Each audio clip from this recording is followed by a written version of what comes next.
Welcome to the Dynamic Duel podcast, where we review superhero films and debate the superiority between Marvel and DC by comparing their characters in stat-based battle simulations.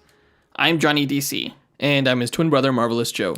And in this episode, we're doing our very first review of one of DC's animated films. Yeah, typically they come out like 2 or 3 times a year. Yeah. And we just needed more DC content to review since, they're not putting out a whole lot of movies right now. So, and by animated films, I mean, like the direct-to-video kind, because we've reviewed Lego Batman. That was an animated film. Right, But, true. DC has their own, like, specific universe. In a way, it's like sort of like Marvel's cinematic universe, where the films kind of lock in continuity with each other. Yeah. So this is our first one. Yeah, you'll want to have seen the movie because this is a spoiler review. But just a fair warning that this is a hard R-rated cartoon. Like, I was not even expecting that. I was super And then surprised by how... holy crap, cartoon boobs. Yeah. Look at that. No, the first thing I did when we watched this, because we watched this together, I was surprised. I was like, how do I hide this film from my iTunes library?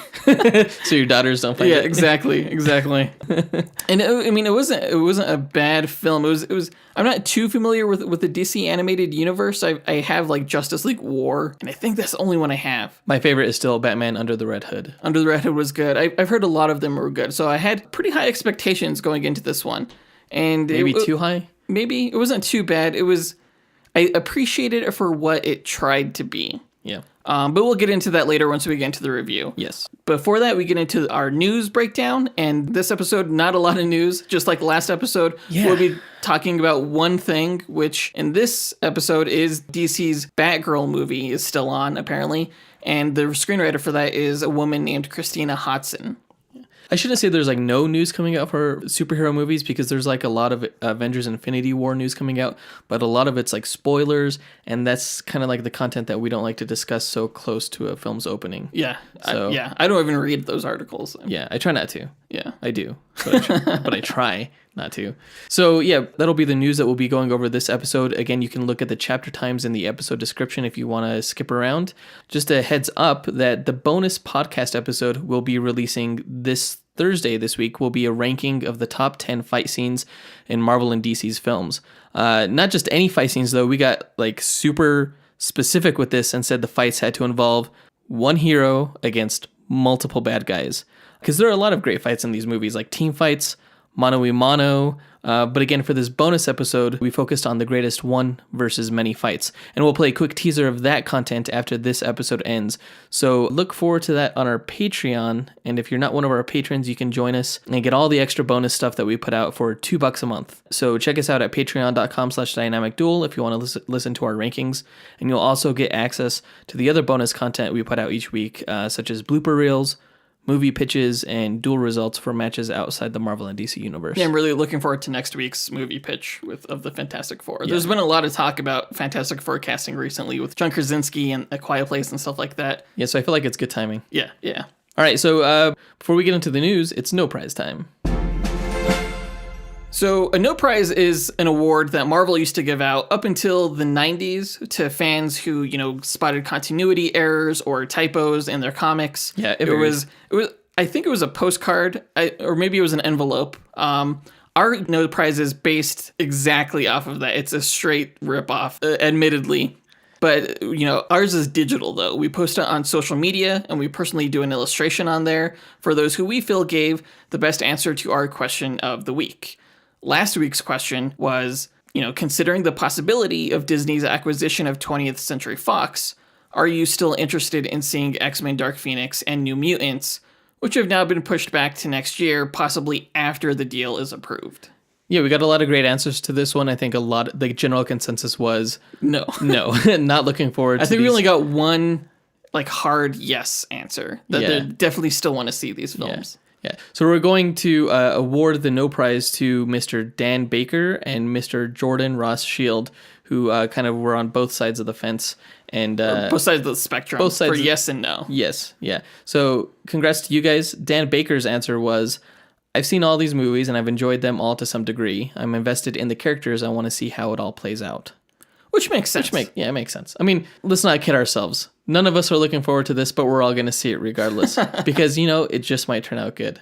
So I think he has a very optimistic outlook on these upcoming films. It's kind of hard to say I'm invested in the Dark Phoenix characters because a lot of them have only been in one film. That's true. I mean, I guess it does have Charles Xavier, Magneto, and Jennifer Lawrence. Yeah. And I like Michael Fassbender's Magneto. But I'm more invested in Professor X and Magneto more than anybody else. Yeah.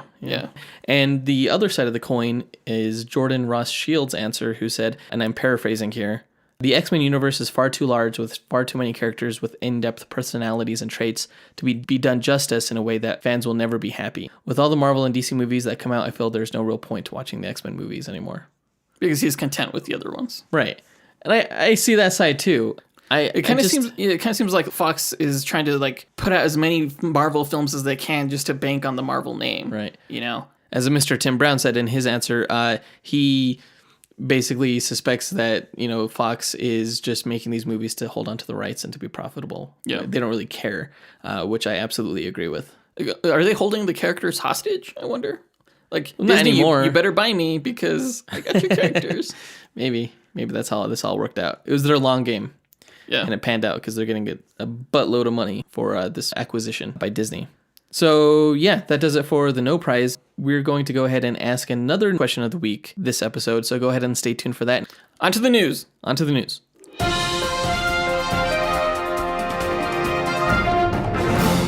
Okay, so the big news is... It's not big news. The regular sized news is that... Batgirl has a screenwriter, which means... The Batgirl movie is still on. Yeah, that's interesting. Yeah, about a month ago, I think Joss Whedon left that project, and it kind of... My assumption was that they were never going to make the Batgirl movie. Yeah. And I was actually a fan of that idea because I feel like they shouldn't make that before they, put out the Batman solo movie by Matt Reeves and with Ben Affleck, hopefully. Right. Well, we don't know that they won't do that. I mean, they could wait until that film comes out to put this out. Another layer of this news is that apparently... they're having Christina Hodson write Batgirl. I don't know who that is. Apparently she's like this really up-and-coming screenwriter. Mm-hmm. She started writing 4 years ago, and 3 out of the 4 years, her screenplays have ended up on the blacklist. Which, if you're not familiar with the blacklist, it's a survey that studio executives and producers fill out every year, and they essentially list their favorite screenplays that they've read that are not in production. Oh, okay. A ton of good films have been on this list, and it's just like it's a great pool of like some of the best screenwriters in Hollywood right now. Have any of her films been made? Not yet, but she's a hot commodity. She wrote the next Bumblebee movie for the Transformers. I'm not looking forward to that. I know, I'm not. She has written the Fugitive reboot for Warner Brothers. And then she's written Birds of Prey. Oh, cool. Really? What? Yeah. Apparently she's finished her Birds of Prey script, and Warner Brothers is in love with it. I didn't even know that was a movie. I did not know either. To me, that's like the biggest news of all out of this. Wouldn't they make a Birds of Prey movie before a Batgirl movie? Considering Batgirl's in the Birds of Prey? Apparently the Birds of Prey script, it was finished before the Batgirl script. So why even write a Batgirl script now? Just go with the Birds of Prey. Batgirl's in that movie. She's writing it because they're paying her to write it, obviously. They really like her writing, so they're like, write me something else. They really like her. They're sending her Batgirl script to a whole bunch of directors, apparently. Or not the Batgirl script, the Birds of Prey script. But it makes no sense. Like, why would they ask her to write a solo movie for a character that is already in one of their team movie scripts?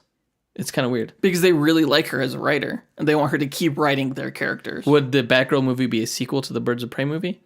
I don't know. Obviously, it would be in the same same universe, but who knows? Who could say? To me, that's the most exciting bit of news. I'm not really thrilled about the Batgirl movie because I know when Joss Whedon came off, I was like, just don't even make it. You don't need it. That's what I'm saying. But you would need Ben Affleck to make an appearance in a Batgirl movie. I would think he would make some sort of show.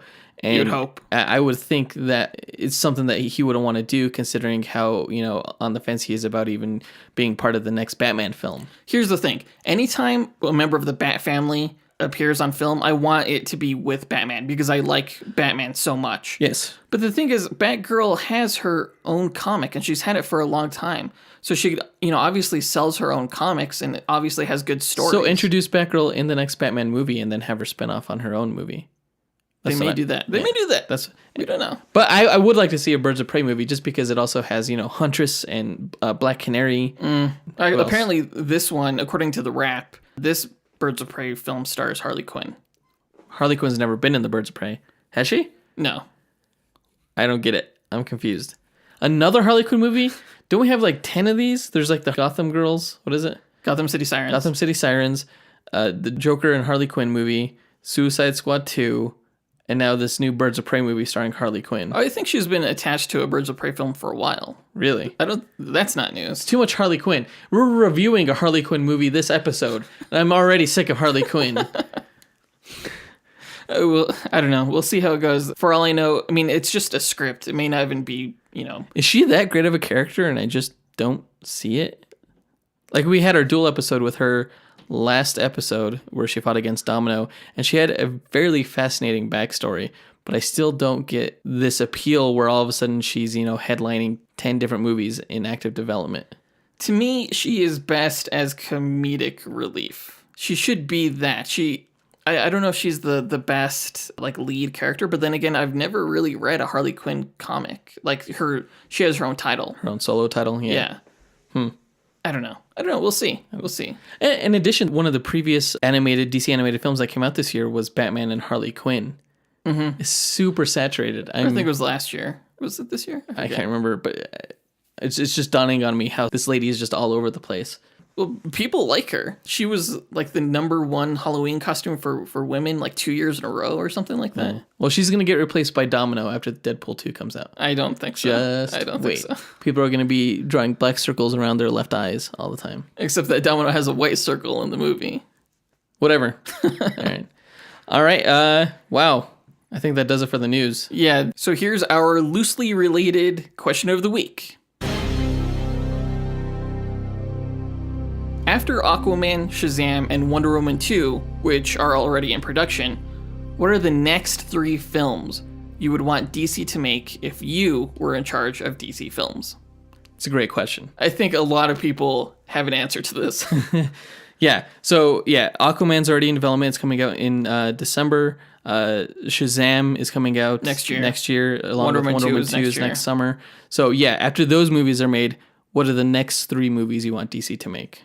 So post your answer to our Instagram, Twitter, Facebook. You can find us on those platforms by doing a search for Dynamic Duel Podcast, or you can email us at dynamicduelpodcast@gmail.com. We'll pick our favorite answer and draw that person the coveted Dynamic Duel No Prize that we'll post to social media. And with that all done, let's get into the Suicide Squad Hell to Pay review.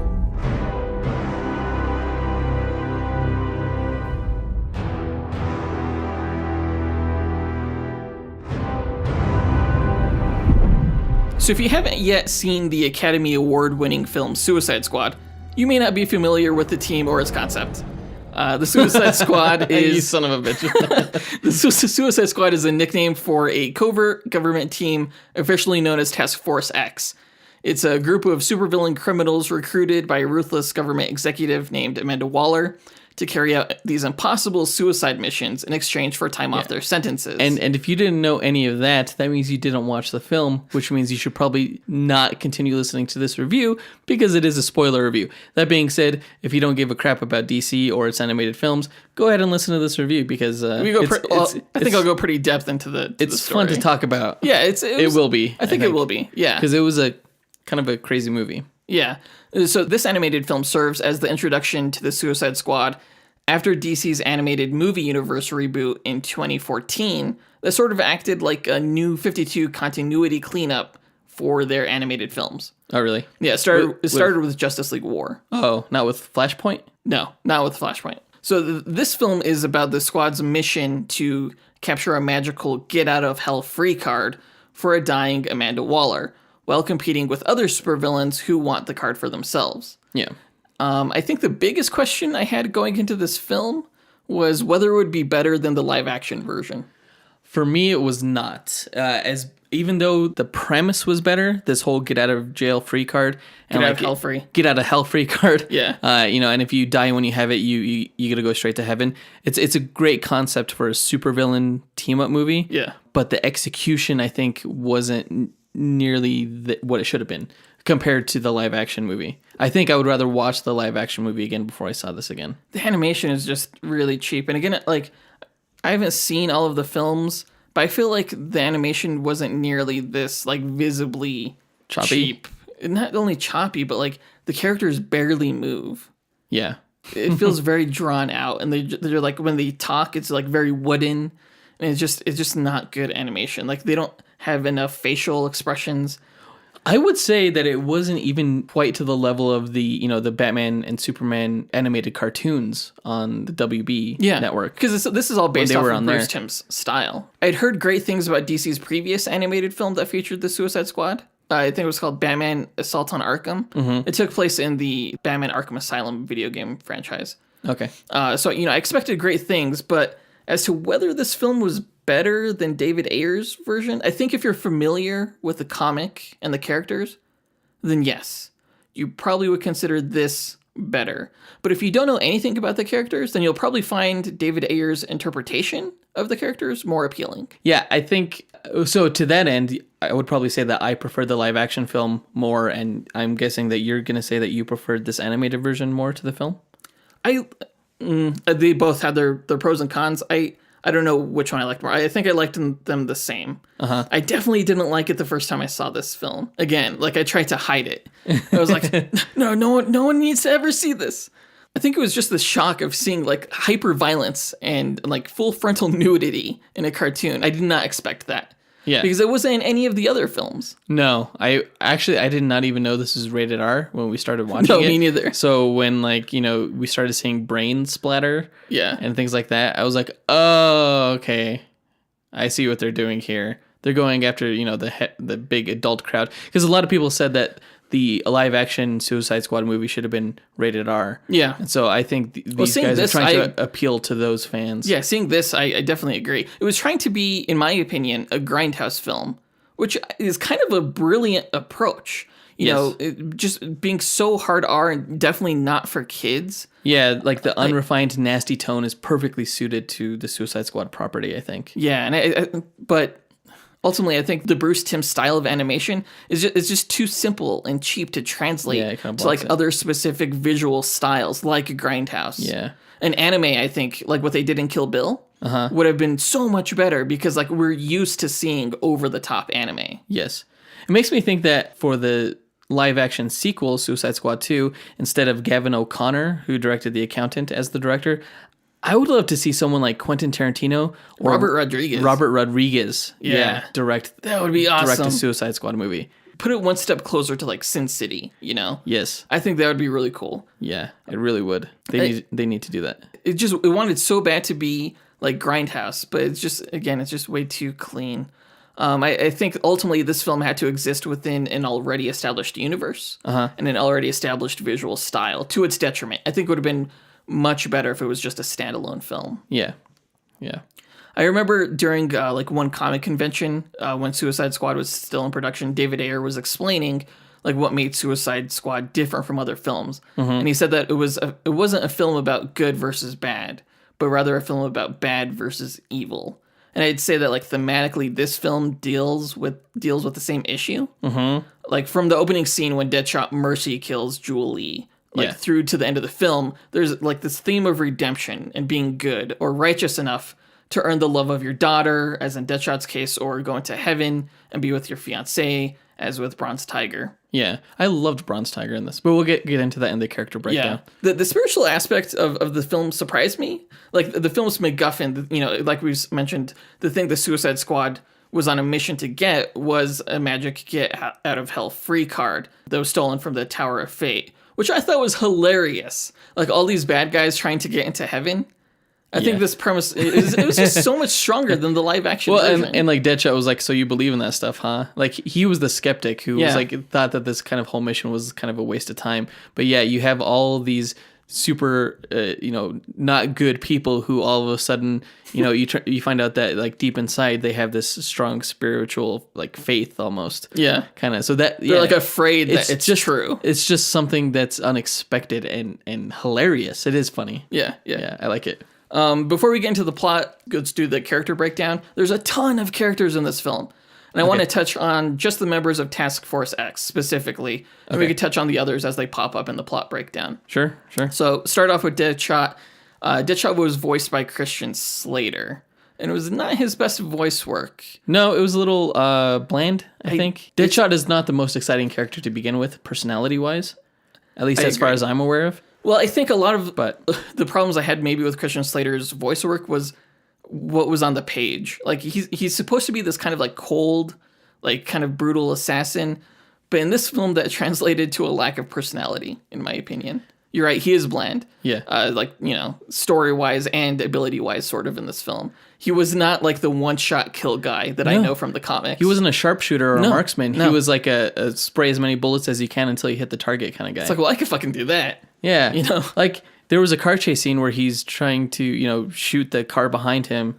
I don't know if he was trying to shoot at the tires or if he was trying to shoot the driver, but he missed everything. It wasn't doing anything. You think he would just bullseye the tire. Yeah, exactly. Yeah, one shot. He used so much less finesse. And he's just, more about spraying bullets everywhere. Even with his backstory about being with his daughter, it couldn't make him that interesting. No. It made me really miss the Will Smith version. I wish they would do what they did in the Marvel comics and in the Marvel cartoons with Nick Fury, is that they adopted the films, Sam Jackson. The films look. Yeah. And I wish they would kind of do that with this animated Deadshot, is adopt the film's kind of character and look. Yeah. Like Will Smith, he's just, not only is he just a better character and, better actor, has better delivery, but he's just like cool. Yeah. He makes Deadshot really cool. And it's, Christian Slater, he doesn't have the most, deepest voice. I'm the last person to criticize someone about that. But his mousy kind of voice doesn't really make Deadshot cool. And Christian Slater is cool in his own right, but he's a little bit darker and he's not like an intimidating sort of cool. No, not at all. I am not intimidated by Christian Slater. If you asked me to go fight Christian Slater, I'd be like, yeah, I could totally take him. And I shouldn't think that when I'm thinking about Deadshot. Yeah. Yeah. So Harley Quinn, moving on, she was worthless. She was voiced by Tara Strong. Tara Strong is sounding older, don't you think? A little bit. I kind of noticed that in this film. I was like, oh, she sounds not like the Harley Quinn I remember. Yeah, from the animated series. Batman. Yeah. I think Harley Quinn was supposed to serve as the comic relief in this film. The only problem was that she wasn't funny in this film. No, she wasn't. At all. There were quite a few funny moments in this movie. And none of them came from her. Right. She was actually kind of annoying. When she charged into battle while the others were planning their sneak attack. I don't understand why Waller would put her on the team. She's a liability. She's a liability. She's reckless. She's useless to the mission. She's a loose cannon. She's not even that powerful. She's just as the honest trailers for Suicide Squad said, she's a 90-pound girl with a bat. If you ask me to go fight Harley Quinn, I'd be like, yeah, I'd do that. I'd win easy, pretty sure. I can't even remember how she contributed, if she even did. I don't think she did. She did not contribute to the plot one iota. No, she didn't. I guess she did get them to stick around at the male strip club for a little bit. Oh, gosh. But that's about it. We'll get into the plot. Yeah. Moving on to Captain Boomerang. So Captain Boomerang was voiced by James McIntyre. He played Spartacus in the Starz TV show. Oh, really? Or he's the second one to play Spartacus. Yeah. This was Captain Boomerang done right. Yeah. Well, because he actually threw boomerangs, right, as opposed to the live action movie where he never threw boomerangs. And I really liked Jai Courtney as Captain Boomerang in the live action version. But he did jack shit in that film. You're right. Not only was this Captain Boomerang a capable teammate in this animated version, he often would throw his boomerang and take out multiple adversaries at once. Yeah. But he was also a selfish double-crossing jackass, as he should be based off the comics. Yeah. And he was funny. He was funnier than Harley Quinn. Yeah, I agree. I agree. Deadshot is supposed to be the conflicted one, Harley is the crazy one, and Captain Boomerang is always the selfish one. And it was well done in this one. Yeah. Bronze Tiger. He was my favorite character, and I would bet folding money that he'll be in the next movie due to the success of Black Panther. Yeah, totally. I found out recently in the Amalgam universe, back in the 90s when they had the DC versus Marvel comic, they actually merged Bronze Tiger and Black Panther together. Really? Those were the two characters that got put together. That's great. I don't know much. I didn't know much about Bronze Tiger. I knew about him from when you would tell me about him, how he's like one of the greatest fighters in the DC Yeah, he's like universe. one of the top 5 or 6 special martial artists in the world. Yeah. He was brainwashed and corrupted while infiltrating the League of Assassins for U.S. intelligence agency in the comics. Okay. Yeah, he served as like a field leader for the Suicide Squad several times. So there's that precedent. Yeah. But he has like these claws that they're not like giant Wolverine claws. They're a lot smaller than that. They look like brass knuckles. Yeah, they're kind of like they're like brass knuckles. He's really cool. I want to use him in a duel at some point later down the road. Yeah, that'd be cool. Yeah. In the film, he was arrested for killing moles for the League within the U.S. government, which I thought was a good adaptation of the character. Yeah. He wasn't, like this brainwashed person. He was just a guy out for revenge because his fiancée was killed. Yeah. He's like the one good guy on the team. And Right. he's the only one who really buys into the existence of heaven and hell. Yeah. And his character arc was my favorite. Yeah. He was a good foil for Deadshot in that he had this honor about him that Deadshot probably used to have, but was far too into doing other people's dirty work to be considered anything other than honorable. Yeah. Bronze Tiger's arc revolves around his mourning the death of his fiancée, who was killed by the League, and it plays a big part in the film. Yeah. Bound to Killer Frost, if you watch the TV show, you're familiar with Killer Frost, aka Caitlin Snow. Though this film has a different version. This Killer Frost is the first Killer Frost that appeared in the comics, whose real name was Crystal Frost. Really? I was surprised they went with this version until I realized they probably wanted to use the more popular Caitlin Snow, but needed an expendable version for the story. You're right. Which is like, for this, it's what the Suicide Squad should be. Those who know the comics know that this team is a team of expendable douchebags with attitude. Yeah. Who are supposed to backstab each other and get their heads blown off. It draws like a morbid curiosity to see who's going to die next. And that's the appeal. And this film delivers on that end, more so than the live action film. I mean, how many Suicide Squad members died in that one? 2? And how many died in this one? Half the team. Including, as we'll get into later, this Killer Frost. She's Harley's foil. She's very low energy, very no nonsense. She definitely has an attitude. She's very, cold. Yeah. Though honestly, I'm not sure if that was a character choice or if the voice actor just really maybe wasn't even into the role. A lot of these performances in this film are like very low energy, except for maybe like Tara Strong's. Yeah. The dead air between dialogue is pretty noticeable in this film, and it bothered me. Yeah, I felt like it was like, are they just trying to pad the runtime? Right. Right. Speak. Somebody say something. It was weird. Yeah. Another character who did that a lot was Copperhead. He's the last member of this film's Suicide Squad. If you're not familiar with him, he's an extreme contortionist, and he's into body modification. His name is Samir Park. And this was a really cool version of the character. Like, from what I remember in the comics, he's just kind of like this lame guy who wears a snake suit, who could, like, wrap people in his tail. Really? Yeah. He and Killer Frost were kind of the two most useful members in the squad. A little bit, yeah, utility-wise, yeah. Yeah, again, like, his demeanor was way low energy than I would have expected. Like, Deadshot could have insulted him in the film, and he'd react, like, 5 full seconds later with just hiss.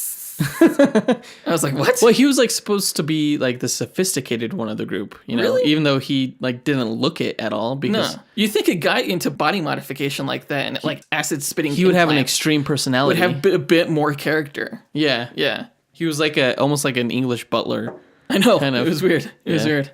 So Amanda Waller, just to go into her before you get into the plot, was voiced by Vanessa Williams, and this was the best voice casting of the film. Yes. Not only because like it was the most high profile, she just does a great job delivering some of the best lines in the film, I thought. Yeah, definitely. Like even like her first line is like, I don't think so. The only one getting satisfied tonight is me.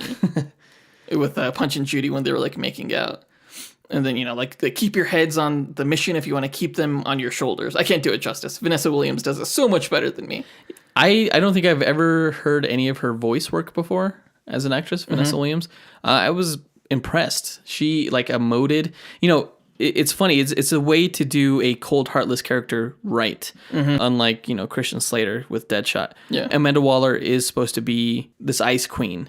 And Vanessa Williams was able to portray that, but actually, inject some personality into her dialogue. Yeah, for sure. Yeah. Like the live action version, Amanda Waller in this film sends Task Force X on a personal mission to save her. But it was done so much better in this film because because there was a MacGuffin. Yeah, which you were missing in Suicide Squad, the live action film. Yep. Let's get into the plot. Okay. So the film has a cold open where Task Force X, comprised of Deadshot, Count Vertigo, Black Manta, Punch, and Jewel Lee, advance through the train to capture a flash drive from the Black Lightning villain Tobias Whale. It seemed like Punch and Jewel Lee had the same power set. Do you know anything about them from the comics? They were Captain Atom villains. They're Charlton characters. Oh, are they? Yeah. Actually, right now in the Doomsday Clock comic, because you know how like Rorschach and Dr. Manhattan, Night Owl, they were all based off of the Charlton characters. Yeah, Blue Beetle, Question, yeah. And the Captain Atom. In the Doomsday comic, there are two characters based off of Punch and Julie, and they're pretty cool. They're really cool. It's called the Mime and Marionette. Okay. They're pretty obscure. Like, you don't get more obscure than Punch and Julie. They have stupid names. They're based off of puppets. Like, there's these two puppets that are famous called Punch and Judy. Oh, really? Yeah, but they're Punch and Julie. That was their shtick. They're puppets. But they had, like, energy powers, like laser in the comics, I believe, and like, they were made a long time ago, I think, like in the Silver Age. Yeah. But their powers come from alien weapons that aliens, like, lost on Earth that they found. Okay. So Punch has, like, this gun where he, like, shoots this like string at you, and once it hits you, like, he could control you, like you're a puppet. Oh, like you're a puppet. Okay. Yeah. And then Julie has, I think she has like several like jewels, and they just do a bunch of different things like cast illusions or like shoot out energy. Okay, so that's how when he shot the guy with that string, he was able to get that guy to shoot himself in the head. Yes. Yeah. Okay. Yeah. That makes sense. This whole scene is like super violent, but each character got like a pretty cool display of their powers. Yeah. Man, when Julie cut that guy in half, that's when I was like, oh, this is rated R. This cartoon's not fucking around. It's you get to see everything like inside the guy and just the blood everywhere. It's crazy. Yeah, I don't know anything about the Count Vertigo. Is that his name? Yeah, Count Vertigo. Yeah, what is he? Do you know what he does? He causes people to get vertigo. Wow. Okay. All right. I think he's a Green Arrow villain. Really? Yeah, they're all pretty vague, but yeah. They were expendable. Yeah. Well, true to their villainous natures, the team members turn on each other. And we understand, like, the stakes of what happens when you double-cross Amanda Waller. Yeah. And she blows up several heads. Yeah, and it's super, like, stretched out and violent, the way it's portrayed. Oh, yeah. Like, when Count Vertigo's head is going to explode, like, you see, like, the explosion, like, building up in his forehead. And it looks extremely painful. Yeah. Which is weird, because the bomb is in his neck. I don't know why it would be, like... Coming out of his cheeks and stuff like that. It's weird. I don't know. But it was, it got the point across. Yeah. Yeah. At the end, Deadshot is the last one standing. Oh, yes, Black Manta too. But he didn't really board the train. The white whale guy, is that his name? Tobias Whale? Tobias Whale, yes. He was in this cold open. You said he was the main bad guy right now in Black Lightning, the Black Lightning TV show? Yeah, he's kind of Black Lightning's Joker, I guess. He's his arch nemesis. Oh, okay. Yeah. So I guess they're not going to do a Black Lightning animated movie. I guess not. Dumb. Although in this film, he was a underling of Black Mask. So, we have the cold open, then we cut to 3 years later, and we see Scandal Savage, who is the daughter of the immortal villain Vandal Savage, and her lover, a former female fury of Apocalypse named Knockout, interrupt a surgery that was going to be performed on Two-Face by the twisted Batman surgeon villain named Professor Pig. That was cool because Two-Face was laying on the table, and his Harvey Dent side was like, "No, don't do this," and his Two-Face side, his evil side was like, "Shut up, we're gonna do this." And he was gonna have Professor Pig make him like just one face, and it was gonna be the scarred version. Yeah, but that doesn't happen. Scandal and Knockout kidnap Pig for a mysterious job. Why is Scandal Savage such a ripoff of X-23? Like, she has the exact same abilities as Laura Kinney. No, she doesn't have like a healing factor or anything like that. All she is a martial artist with like 2 claws. But why did they have to make it so Wolverine-like? Why are they such rippers offers? She has that same thing in the comic, And I so why are they? I remember reading Secret Six comics in high school. I guess X-23 was around then.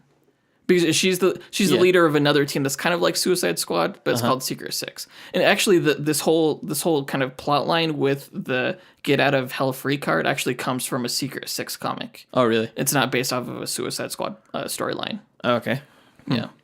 So we learned that Amanda Waller has a terminal illness, and she recruits her new team, and they get their exploding neck implants and are tasked with finding a guy named Steel Maxim. They're told that he has the card that she wants.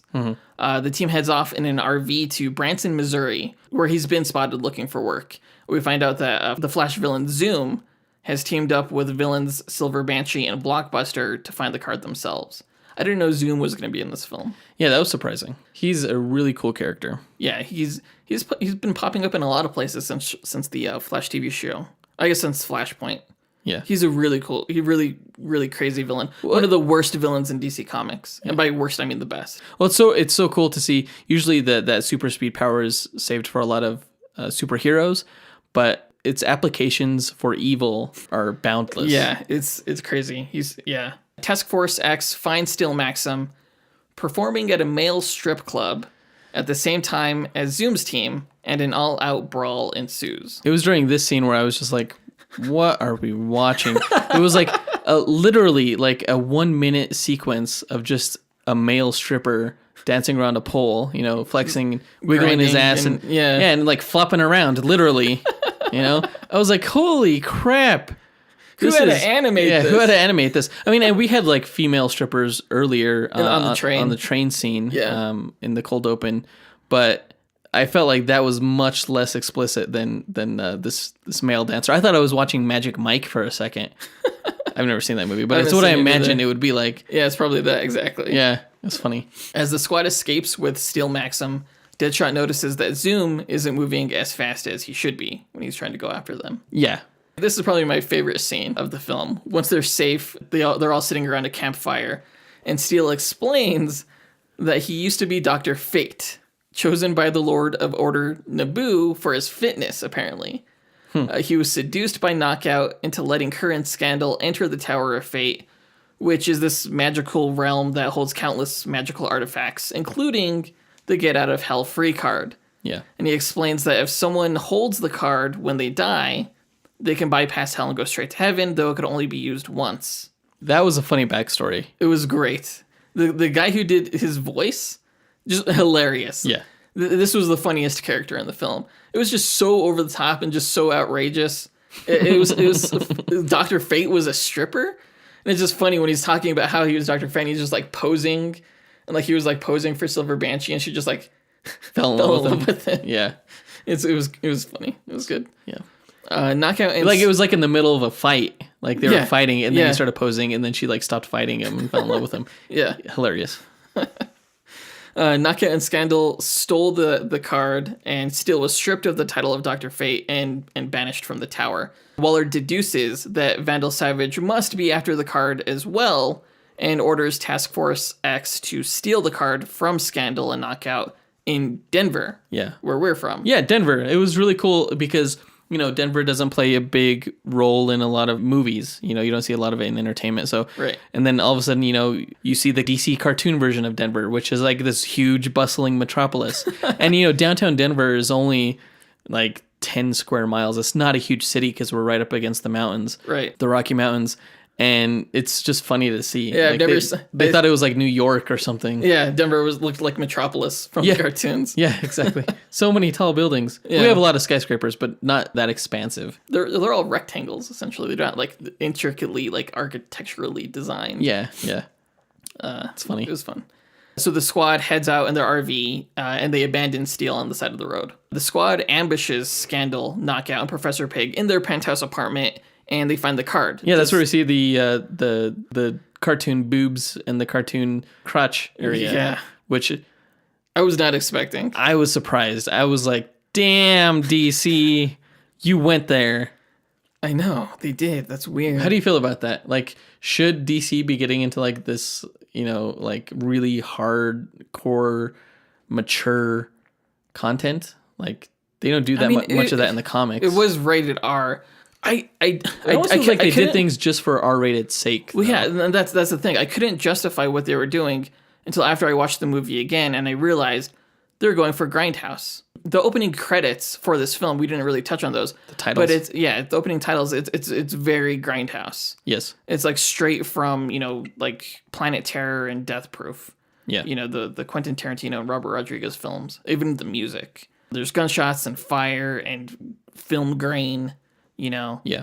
It's They should have had that film grain throughout this entire movie, maybe. I agree. They should have really sold the Grindhouse effect more so that agree. we know that, this cartoon nudity isn't just gratuitous. It's gratuitous in the Grindhouse funny. fashion. Yeah. But again, they couldn't do that because they had to be part of an established universe. Or like if Marvel put out a Grindhouse film, or like a Sin City. It's just film. not on brand. It's not on brand, exactly. Yeah. And that again, that's to its detriment. Yeah. So they get the card. Vandal Savage shows up with his small army. Knockout is killed. Allegedly. Well, yeah. She gets shot a bunch of times in the ensuing firefight. Yeah, that was violent. Yeah, and scandal and rage, she starts taking out her father's own soldiers. Vandal kills Knockout himself, allegedly. She may still be alive, to punish his daughter. And so this was actually a really cool action scene. It was, because there was a lot of twists, kind of like whose side people were on kind of varied depending on the sequence of events in the fight. And just like the choreography with like the martial arts between like Scandal and Bronze Tiger. Yeah, that was pretty. It was pretty. That cool. almost reminded me of like an anime. Style fight. It got close to that style. Yeah. But it ended up with Deadshot and his team surrounded. But he gets them safely aboard the exit elevator, knowing that Vandal wouldn't kill him with the card in his hand. Right, because it would be used up. Right, because it only be used once. To ensure his team's survival, he gave up the card at the last minute, and his team escapes. Which I don't understand. Yeah, why he could have did escaped that. just as easily holding the card, knowing that Vandal wouldn't shoot him or kill him. Right. Yeah, I don't should have know. held It on was to weird. So Vandal got the card. Zoom and his team arrived too late, but he did manage to place a tracker on Vandal's flying ship, though it puts a visible strain on Zoom to use his speed. Yeah, that was a nice little mystery as to what was going on with Zoom, why he wasn't as fast as he normally was, or why he appeared more exhausted all the time. Yeah. Waller gets pissed off at the squad for giving up the card. Frustrated, Deadshot leaves the team in search for his daughter in Utah, but is attacked by Bronze Tiger in a drug house for abandoning the mission. Mm-hmm. And you kind of get Bronze Tiger's backstory there. Yeah. The two rejoin the team, and Waller puts Bronze Tiger in charge. Scandal betrays her father and sends Deadshot the coordinates to his base. Yes. Zoom's team kidnaps Killer Frost at a diner rest stop on their way to Vandal's place, and Zoom vibrates his hand through Frost's neck to remove her implant. That was a cool scene. Which I thought was He was really like, cool. "Are you in? Are you on my side?" And she's like, "Sure." And he was like, "Okay, hold still." And the way he was able to extract the bomb by going through her neck was interesting to see. Yeah. It was just, I wasn't expecting that. Yeah. And there was also the element of knowing that like his powers are kind of failing him. So she could like die at any moment, and he could die at any moment. Yeah, there was a little bit of tension there. Yeah. So the squad tracks Frost's implant to the secluded house in the desert, where Zoom actually used the implant to set up a trap bomb, which was cool, I thought, too. Yeah. Zoom is just a badass. Bronze Tiger is hurt really badly in the explosion, like he's near death. Mm-hmm. They arrive at Vandal's base to find Professor Pig dead. Vandal reveals that he had Pig surgically implant the card near his heart before he incapacitates the team. I don't quite get the science behind that, but I'll just accept I it. still don't understand why he needed Professor Pig to do it. I guess no other surgeon would have been willing, maybe? Or capable. I don't know. I guess Professor Pig is like the one like surgeon supervillain, so they needed to put him in, maybe. Yeah. He's a Batman villain, yes? Yes. Professor Pig. Yeah, he mutilates He's people. pretty freaky looking. He is. He was in the Batman Arkham Knight game. Oh, yeah? Super freaky. He has a pig face, kind of like a half pig face. It's weird. Yeah. Just as Vandal is about to kill Deadshot, Zoom's team, which now includes Killer Frost, comes in. She freezes the squad, and she and Zoom use their combined powers to remove the card from Vandal's chest, after which he dies. Which, thank goodness, I never liked Vandal Savage, like, as a villain. He's just like this immortal caveman. Well, He's supposed to be super smart or something, right? Well, yeah, I mean, he's supposed to be... But he's still vulnerable in every Like, way. historically, he was like Genghis Khan and Alexander the Great and Attila and all these like horrible like tyrants throughout history. They were like all one man. Yeah.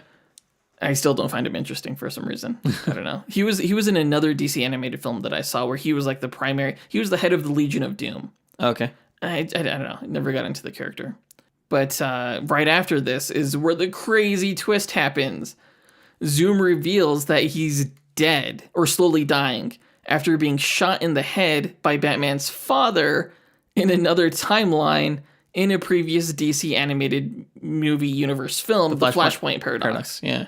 I haven't seen that, and the ending was kind of ruined for me here, but I thought that was cool. It just shows how it's like in continuity with the rest of the films.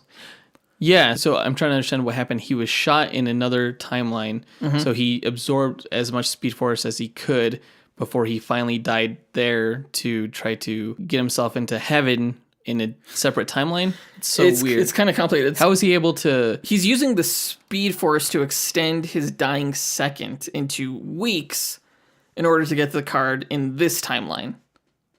Okay, essentially. Yeah, I guess that's...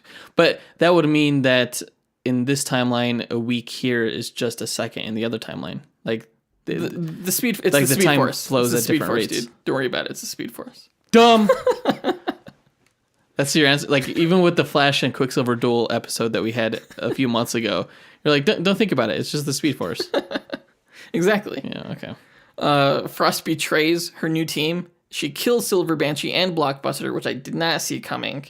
Yeah, I guess they don't want to use those characters anymore. No, yeah. And she freezes Zoom with the intent to auction the card. Copperhead breaks free of his ice snare and knocks the card away.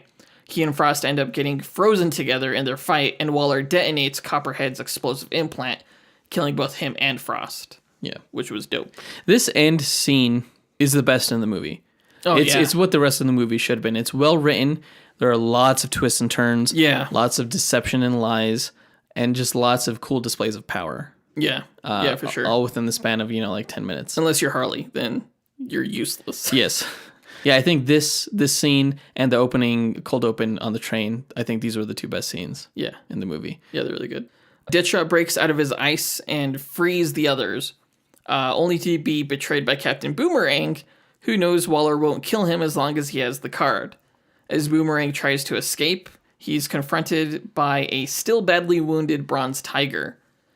Zoom appears, beats the crap out of Boomerang, and he and Bronze Tiger fight over the card, which that was pretty crazy too, because like Zoom's powers are draining. Yeah. And so he's trying to go up against Bronze Tiger.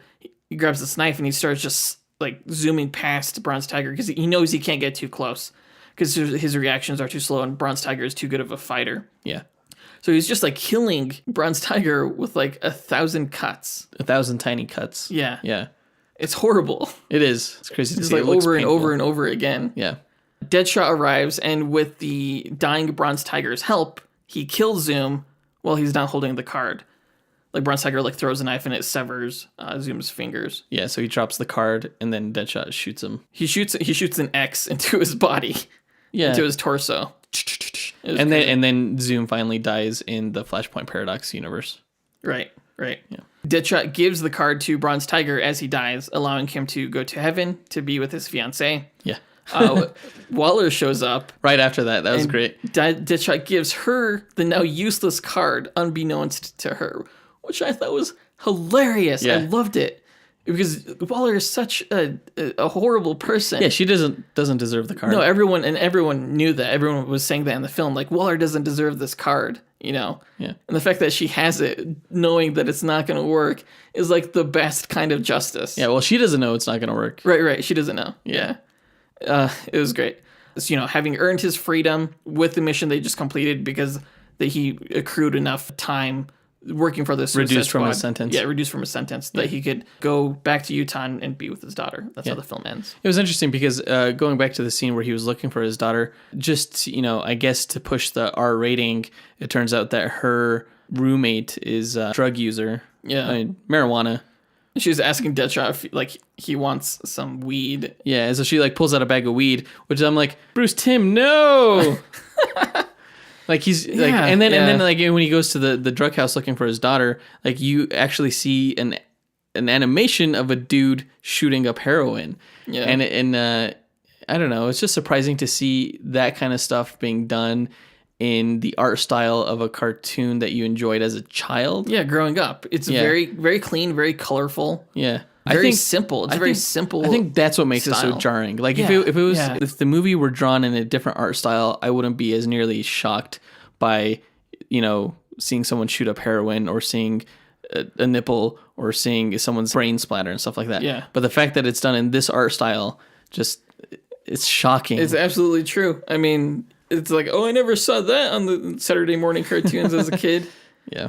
So overall thoughts? I'm giving it 3 out of 5 stars because it was seeing it a second time. And I'm usually more forgiving of films the second time I see it because I know what I'm getting. Yeah. And I think I could judge it more appropriately based off of that. Yeah. There's definitely a lot I didn't like about this film, but there was just, I think, a little bit more that really worked. I think in a lot of ways better than the live action version.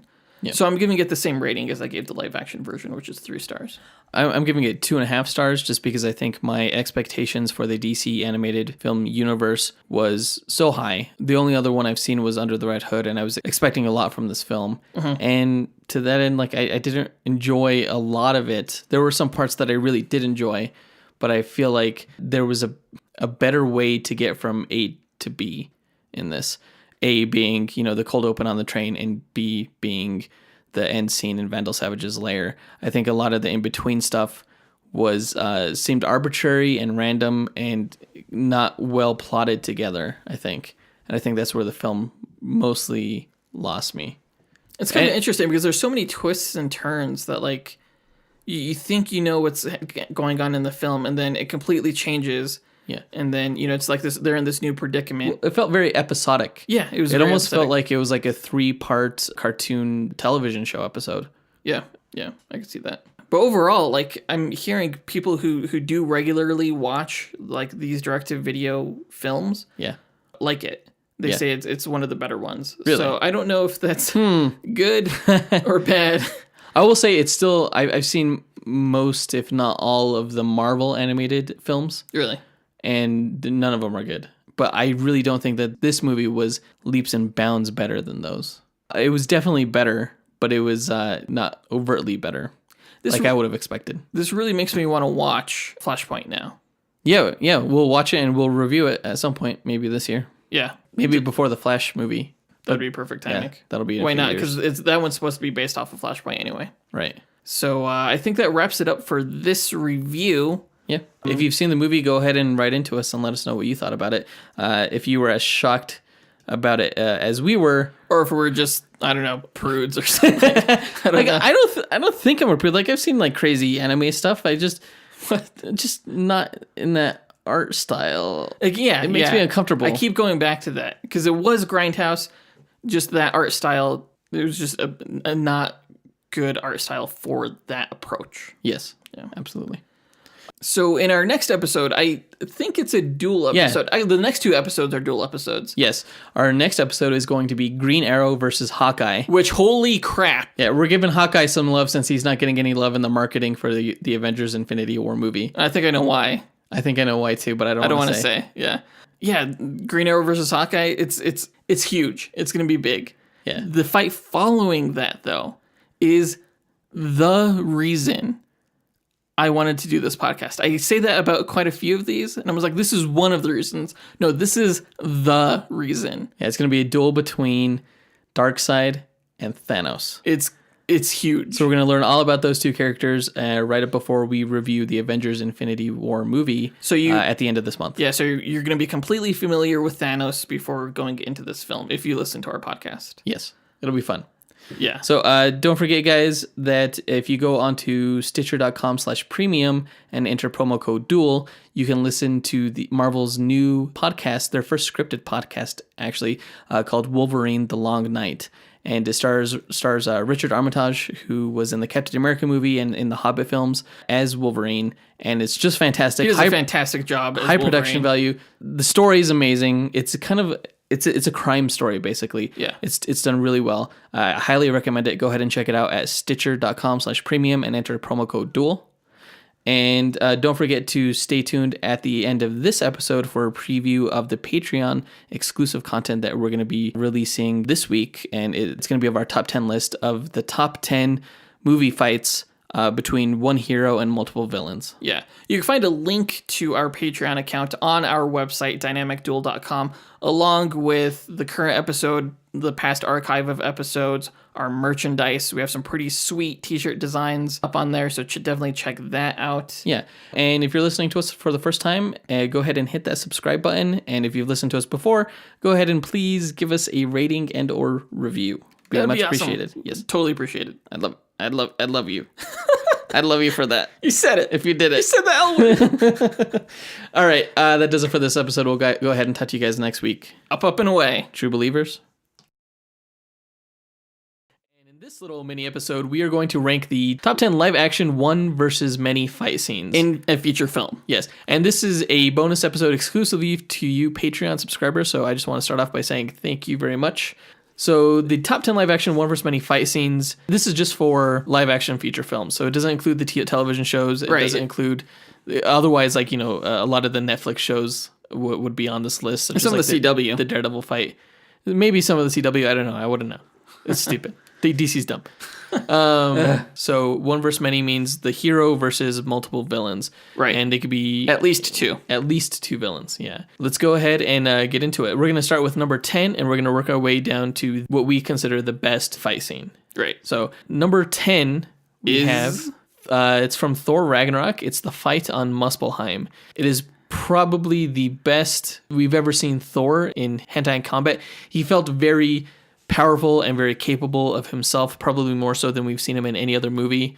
The music does a lot to help him in this scene too, because it's Immigrant Song, and he's fighting all of the demons on Muspelheim with Mjolnir, and he's doing tricks with Mjolnir that we've never seen him do before, right? Such as make it go in a circle around him, and then like calling it to himself, and then kind of getting out of the way and letting it go past him. Just cool little like cocky tricks like that, which is pretty cool. Yeah, it was a great opening to the movie. Yeah, for sure. And I have to say, when he spins his hammer, this is the first time we ever see him spin his hammer and use it as like a shield against Surtur's flame sword. I always love it when Thor uses his hammer like that, and we haven't really seen him spin his hammer around like that to fight people and hit them with it since the first Thor movie when he was fighting the frost giants on Jotunheim. So the fact that they brought that back, the fact that he's just like pretty much an ace at using his hammer, the music, the way he just like totally stomps on the demons of Muspelheim and Surtur and the dragon is just amazing. So that's number 10. All right. Number 9 is